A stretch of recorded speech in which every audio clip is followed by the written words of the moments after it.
محرم الحرام اور یوم عاشورہ کی حقیقت۔ بسم اللہ الرحمن الرحیم۔ السلام علیکم۔ Historical world T V YouTube channel کی طرف سے خوش آمدید۔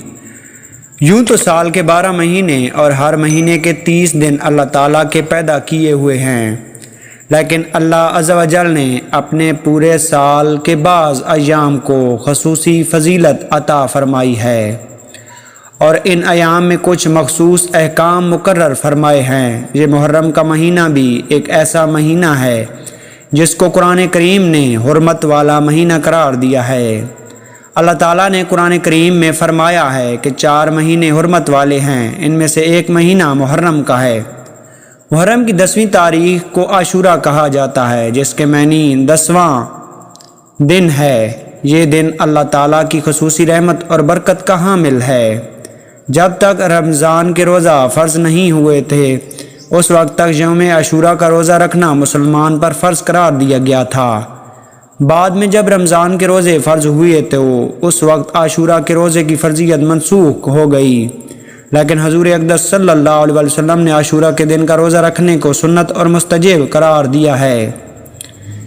ایک حدیث میں حضور اکرم صلی اللہ علیہ وسلم نے ارشاد فرمایا، مجھے اللہ عز و جل کی رحمت سے امید ہے کہ جو شخص عاشورہ کے دن کا روزہ رکھے گا تو اس کے پچھلے سال کے گناہ کا کفارہ ہو جائے گا۔ بعض لوگ یہ سمجھتے ہیں کہ عاشورہ کے دن کی فضیلت کی وجہ یہی ہے کہ نبی کریم صلی اللہ علیہ وسلم کے نواسے حضرت حسین علیہ السلام کی شہادت کا واقعہ پیش آیا۔ اس شہادت کے پیش آنے کی وجہ سے عاشورہ کا دن مقدس اور حرمت والا بن گیا ہے۔ یہ بات صحیح نہیں۔ خود حضور اکرم صلی اللہ علیہ وسلم کا عہد مبارک میں عاشورہ کا دن مقدس سمجھا جاتا تھا، اور آپ صلی اللہ علیہ وسلم نے اس بارے میں احکام بیان فرمائے تھے۔ قرآن کریم نے اسے حرمت کا اعلان فرمایا تھا۔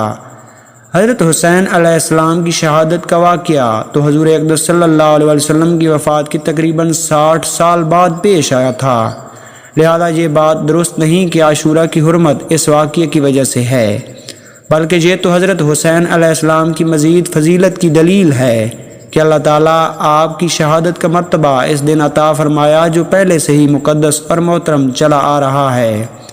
بہرحال عاشورہ کا دن ایک مقدس دن ہے۔ اس دن کے مقدس ہونے کی وجہ کیا ہے، یہ اللہ تعالیٰ ہی بہتر جانتے ہیں کہ اس دن کو اللہ تعالیٰ نے دوسروں نے پر کیوں فضیلت دی، اس دن کا کیا مرتبہ رکھا، اللہ تعالیٰ ہی بہتر جانتے ہیں۔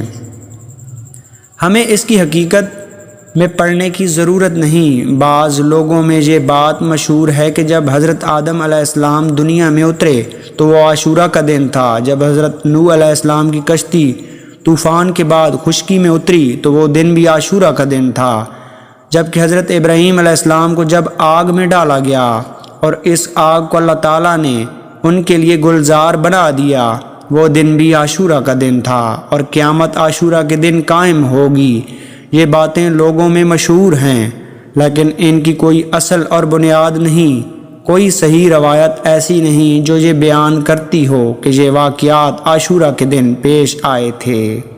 صرف ایک روایت کے مطابق جب حضرت موسیٰ علیہ السلام کا مقابلہ فرعون سے ہوا اور حضرت موسیٰ علیہ السلام دریا کے کنارے پہنچ چکے تھے اور پیچھے فرعون کا لشکر آ رہا تھا، تو اللہ تعالیٰ نے اس وقت حضرت موسیٰ علیہ السلام کو حکم دیا کہ اپنی لاٹھی دریا کے پانی میں ماریں، جس کے نتیجے میں دریا میں 12 رستے بن گئے، اور ان رستوں کے ذریعے حضرت موسیٰ علیہ السلام کا لشکر دریا کے پار چلا گیا۔ جب فرعون دریا کے پاس پہنچا، اس نے دریا میں خشک راستے دیکھے تو وہ بھی دریا کے اندر چلا گیا، لیکن جب فرعون کا پورا لشکر دریا کے بیچ پہنچا تو پانی مل گیا۔ یہ واقعہ عاشورہ کے دن پیش آیا۔ اس کے بارے میں ایک اور روایت موجود ہے جو نسبتاً بہتر روایت ہے، لیکن اس کے علاوہ وہ دوسرے واقعات ہیں، ان کے عاشورہ کے دن میں ہونے پر کوئی اصل اور بنیاد نہیں۔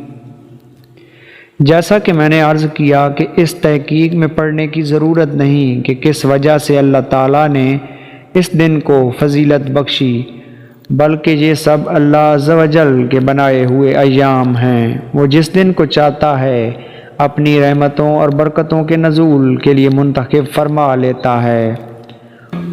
وہی اس کی حکمت اور مصلحت کو جاننے والے ہیں۔ یہ بات ہمارے اور آپ کے ادارک سے ماورا ہے، اس لیے اس بحث میں پڑھنے کی ضرورت نہیں۔ البتہ اتنی بات ضرور ہے کہ جب اللہ تعالیٰ نے اس دن کو اپنی رحمت اور برکت کے نزول کے لیے منتخب کر لیا تو اس کے تقدس یہ ہے کہ اس دن کو اس کام میں استعمال کیا جائے جو نبی پاک صلی اللہ علیہ وسلم کی سنت کے مطابق ہو۔ سنت کے طور پر اس دن کے آنے پر روزہ رکھا جائے۔ چنانچہ ایک حدیث میں حضور اقدس صلی اللہ علیہ وسلم نے ارشاد فرمایا، اس دن روزہ رکھنا گزشتہ 1 سال کے گناہوں کا کفارہ ہو جائے گا۔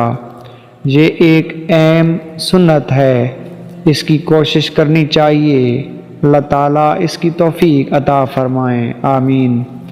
اس میں ایک مستند اور بھی ہے کہ یہ حضور اکرم صلی اللہ علیہ وسلم کی حیات طیبہ میں جب بھی عاشورہ کا دن آتا آپ صلی اللہ علیہ وسلم روزہ رکھتے، لیکن وفات سے پہلے جو عاشورہ کا دن آیا تو عاشورہ کے روزہ رکھا، اور ساتھ ہی یہ فرمایا کہ 10 محرم کو ہم بھی روزہ رکھتے ہیں اور یہودی بھی روزہ رکھتے ہیں۔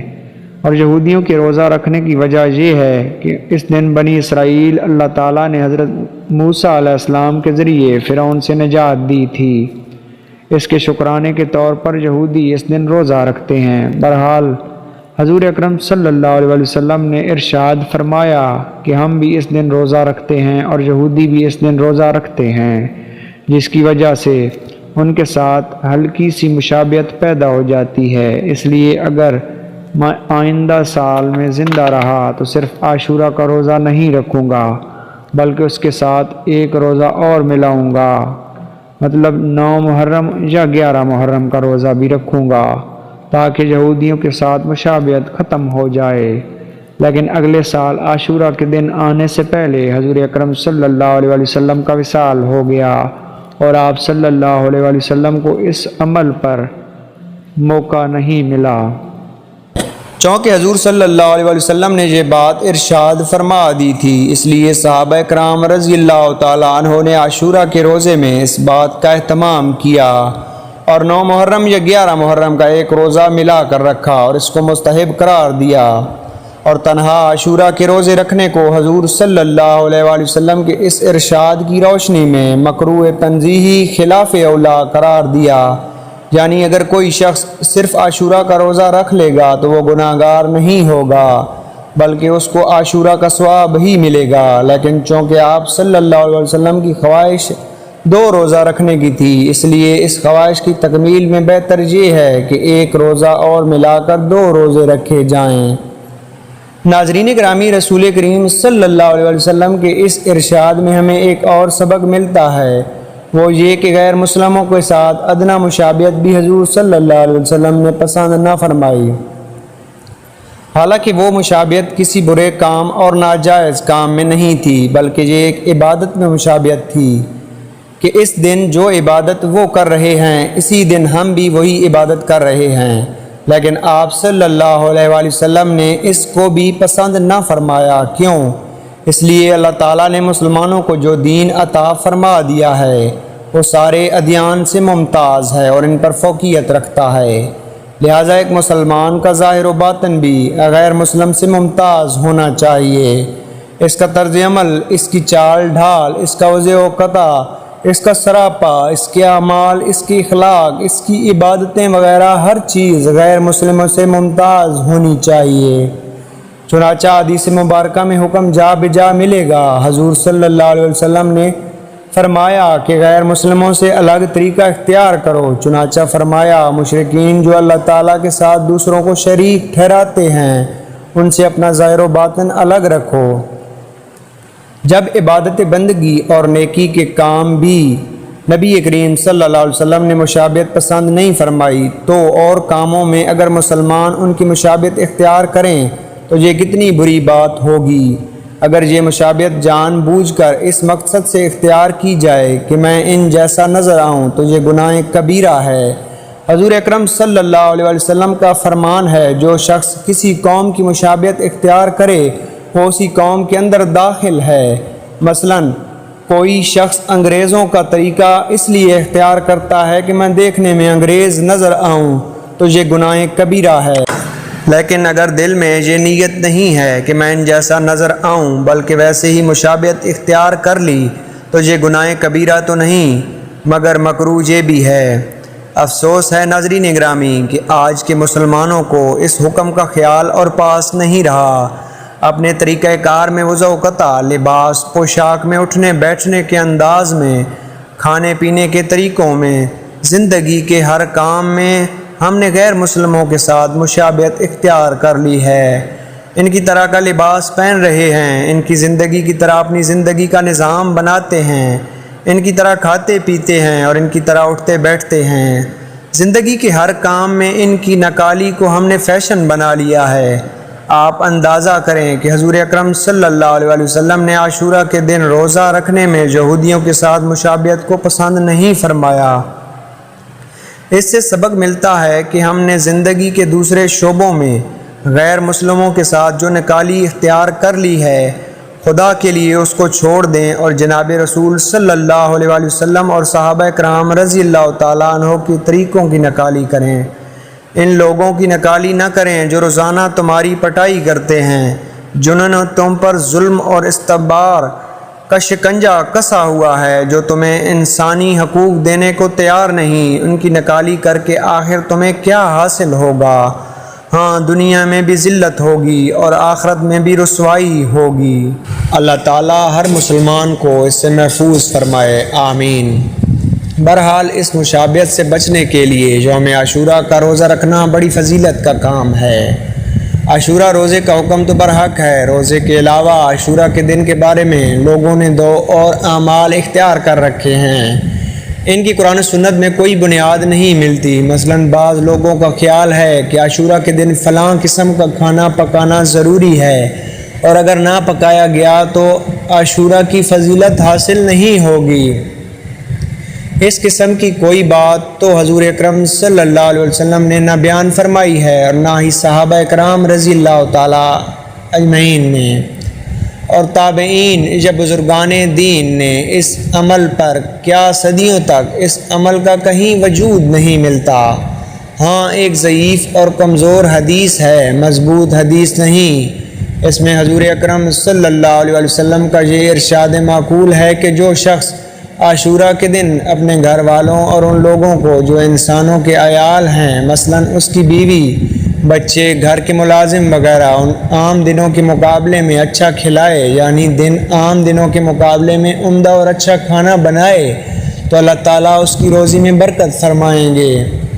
یہ حدیث اگر چند سند کے اعتبار سے مضبوط نہیں، لیکن اگر کوئی شخص اس پر عمل کرے تو کوئی مذائقہ نہیں، بلکہ اللہ تعالیٰ کی رحمت سے امید ہے کہ اس عمل پر جو فضیلت بیان کی گئی ہے وہ انشاءاللہ تعالیٰ حاصل ہوگی۔ ناظرین گرامی، اس دن گھر والوں پر کھانے میں وسعت کرنی چاہیے۔ اس سے زیادہ لوگوں نے جو چیزیں اپنی طرف گھڑ لی ہیں ان کی اصل بنیاد نہیں۔ ناظرین گرامی، قرآن کریم نے جہاں حرمت والے مہینوں کا ذکر فرمایا ہے تو اس جگہ ایک عجیب جملہ ارشاد فرمایا کہ یعنی ان حرمت والے مہینوں میں تم اپنی جانوں پر ظلم نہ کرو، اور ظلم نہ کرنے سے مراد یہ ہے کہ ان مہینوں میں گناہوں سے بچو، بدعات اور منکرات سے بچو، چونکہ اللہ تعالیٰ تو عالم الغیب میں ہیں، اور ان حرمت والے مہینوں میں لوگوں اپنی جانوں پر ظلم اور اپنی طرف سے عبادات کے طریقے گھڑ کر ان پر عمل کرنا شروع کر دیں گے۔ اس لیے فرمایا کہ اپنی جانوں پر ظلم نہ کرو۔ شیعہ حضرات اس مہینے میں جو کچھ کرتے ہیں وہ اپنے مسلک کے مطابق ہے۔ بہت سے اہل سنت حضرات بھی ایسی مجلسوں میں تعزیتوں کے لیے اور ان کاموں میں شریک ہو جاتے ہیں جو بدعت اور منکر کی تعریف میں داخل ہیں۔ قرآن کریم میں تو صاف حکم دے دیا گیا ہے کہ ان مہینوں میں اپنی جانوں پر ظلم نہ کریں، بلکہ ان اوقات کو اللہ تعالیٰ کی عبادت میں گزاریں اور اس کے ذکر اور اس کے روزے رکھیں، اس کی طرف رجوع کریں اور اس کے لیے دعائیں کریں۔ صرف ان فضولیات میں اپنے آپ کو بچائیں۔ اللہ تعالیٰ اپنے فضل و کرم سے اس مہینے کی حرمت اور عاشورہ کی حرمت اور عظمت سے فائدہ اٹھانے کی ہم سب کو توفیق عطا فرمائیں اور اپنے رضا کے مطابق ان دن کو گزارنے کی توفیق عطا فرمائیں۔ اللہ رب العزت سے دعا ہے کہ وہ ہماری دعاؤں کو قبول فرمائے اور اپنی رحمتوں اور برکتوں سے نوازے، آمین۔